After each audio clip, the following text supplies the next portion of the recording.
Mesdames et messieurs, bonsoir et merci de nous préférer pour vous informer. À travers un communiqué en date du lundi 15 avril 2024, la directrice générale de l'Agence nationale de gestion des marchés ANAGEM met en garde les individus et autres associations au sein du marché d'Antokpa qui procèdent à des activités de recensement illicite de marchands sous prétexte d'une réservation d'espace dans les nouveaux marchés urbains. Elle invite par la même occasion toute personne qu'ils auraient approchée à les dénoncer auprès des autorités compétentes et appelle à la vigilance de tous. Toujours au Bénin, 16 employés de différentes sociétés opérant sur la plateforme portuaire sont entre les mains de la police républicaine. En effet, ils sont impliqués dans une affaire de soustraction frauduleuse de sacs d'engrais agricoles au port autonome de Cotonou. Par conséquent, leurs interpellations font suite à des informations persistantes faisant état de la vente illicite nocturne de ces sacs d'engrais à la population avec un véhicule à l'effigie d'une société agréée du port. Suite à une enquête ouverte par le commissariat du 6e arrondissement de Cotonou, le véhicule pick-up double cabine habituellement utilisé par ces individus pour compromettre leur sale besogne a été localisé à hauteur de la pharmacie Le Rocher au marché d'Antokpa. La fouille de la cabine arrière du dit véhicule a permis de découvrir 7 sacs d'engrais agricoles de la société Sodeco. Interrogés sur les faits, ils sont passés aux aveux en déclarant les avoirs frauduleusement soutirés des magasins de la dite société au port de Cotonou et en indiquant leur compare.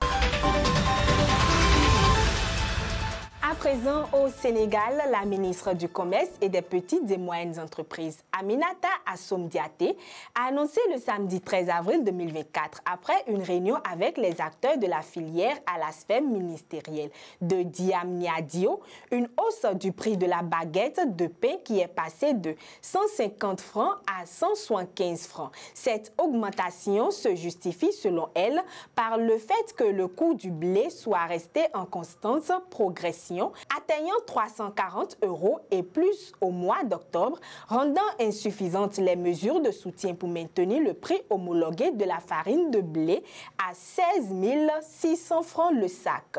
Le comité de suivi des prix a été donc saisi puis convoqué par le ministre des Finances et du Budget et son collègue du Commerce et des petites et moyennes entreprises pour statuer sur la question en vue de trouver des solutions au prix de la farine qui ne pouvaient plus rester à l'état au risque de mettre en péril les entreprises de la meunerie.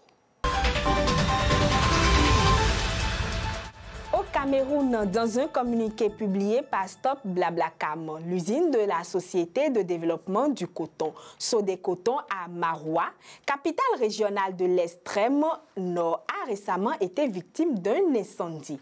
Un feu qui a consumé une cargaison de coton estimée à près de 200 tonnes. Selon Mohamed Bayero Bounou, le directeur général de cette entreprise agro-industrielle qui encadre plus de 200 000 producteurs et dont l'État détient jusqu'à 59% du capital social. Pour le moment, l'origine de cet incendie dévastateur n'a pas encore été déterminée. Par ailleurs, une enquête a été ouverte pour identifier les raisons. Les autorités locales pensent également que ce sinistre peut être lié aux hautes températures de chaleur enregistrées actuellement dans la région. Et pour finir, le conseil d'administration du groupe de la Banque africaine de développement a approuvé le document stratégie pays DSP de la Zambie pour la période 2024-2029 qui fixe 2 domaines d'intervention prioritaires, à savoir stimuler le développement du secteur privé grâce aux investissements dans les infrastructures et développer la chaîne de valeur agricole du pays.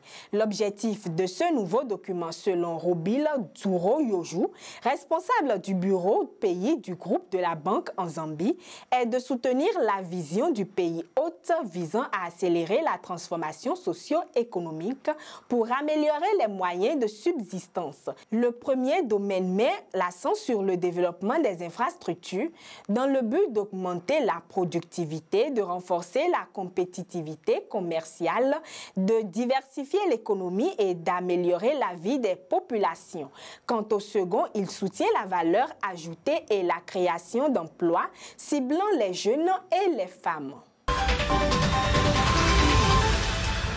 C'est tout pour aujourd'hui. Merci pour votre attention de tous les jours et à jeudi prochain pour un autre numéro.